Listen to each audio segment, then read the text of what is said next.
If you do the work, if you do the preparation, you'll know when it's time. When you're trying to become successful, you want to find that one thing that really excites you that you can do every single day. You want to make sure that you can go out and do what you love for the rest of your life. You don't want to be stuck doing something that you hate every single day on a constant loop of constant disappointment. You want to find something that you are truly passionate about and that you truly love to do. Then you're going to want to focus on that. You're going to want to put tons of time and energy and several hours upon hours into this, learning about it, discovering how to do it, this, that, and the other. You want to make sure that you can gain as much information from this as you possibly can. And being an entrepreneur that transfers into the Mavs, I've always been passionate. Whether that means you're watching YouTube videos or you're buying seminars to watch or you're reading books, whatever the case may be, you want to try your best to become an expert in this field of whatever it may be. Then you're going to want to go out and try to get as much experience as you possibly can. Whether that means you start your own thing or you reach out to people who have done it before and ask to mentor them or ask to join them. Ask them to just give you pointers or tips and tricks and get to mentor them and learn from them. And that way you can learn more and make connections, because a lot of times it's not what you know, but it's who you know. Therefore giving you a great advantage in the field.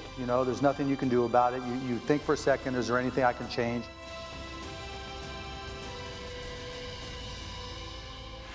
We have the sense when we go to work that we're irreplaceable. I do a great job. My boss told me I do a good job. People tell me I do a good job. And we forget that there's a lot of people out there that don't have jobs that are looking to get your job. And so we tend to just get so caught up in ourselves and not think about the reality around us. That's when you're working for somebody, when it's your business. But really what it's about is, are you taking control? Are you trying to control your own destiny? Are you prepared? Is it half full? Is it half empty? It doesn't matter. Like Henry Ford used to have this saying, he said, if I asked my customers what they wanted, they would have asked for faster horses. And it's true, right? We just know what we know, and when you see people just doing what they know over and over again, all you got to do is ask yourself, what would I do different? I mean, I failed more times. I've been fired from more jobs than most people have had. The definition of success isn't how much you have in the bank. It's not, what you drive or how you fly. It's, do you wake up every morning with a smile on your face, excited about your life and excited about the day? And to me, that's the goal every day. There's nothing you can do about it. You think for a second, is there anything I can change? You think for another second, what have I learned so I can do it differently next time?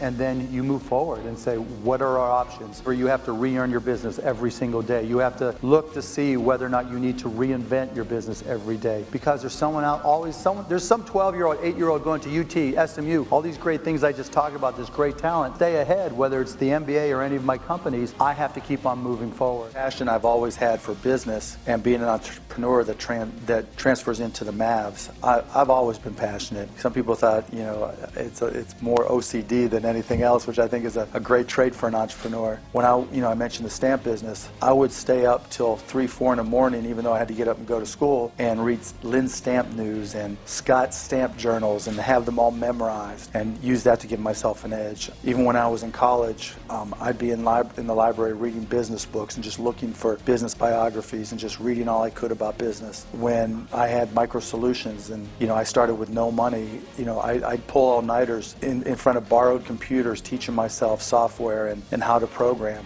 Everybody's got something that they're good at, and the hard part is just finding it. And I found out early that I was a good salesperson, that I really liked business. Like I like sports. I mean, I read everything I possibly could, played sports as much as I could, just wasn't as good as I wanted to be. And business was the same way. I mean, as long as I could remember, I was buying and selling baseball cards, garbage bags, whatever I could find, stamps to collectors. But I was also reading everything I possibly could about business. And, I was that unusual kid that I'd rather read about Ted Turner than go to the movies. And so I think that created a foundation. And my parents, my dad used to always say, I don't understand what you're doing, but I'm glad you're doing it. And so I had my ups and downs along the way, of course, but I just think that I just put in the time and was fortunate enough to really get excited about business, and that paid off benefits over the long run.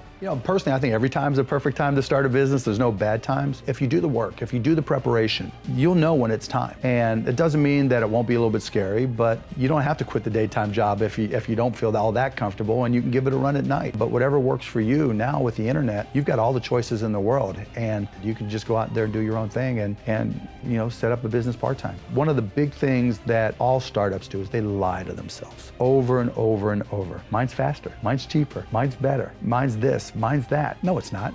And the reason it's not is because whoever it is you're competing with, it's not like they're ignoring you. This guy just started on Shopify in the startup competition. He's doing $1 million this year. Woe is me, I might as well close up the doors. What are they doing? I'm gonna copy what they're doing. And now you've got to stay ahead. And so, you know, you've got to be very careful as an entrepreneur to be brutally honest with yourself. And those are some of the things that you'll hear from me as a mentor, that, you know what you know what you don't know, but you've got to know your business better than anybody.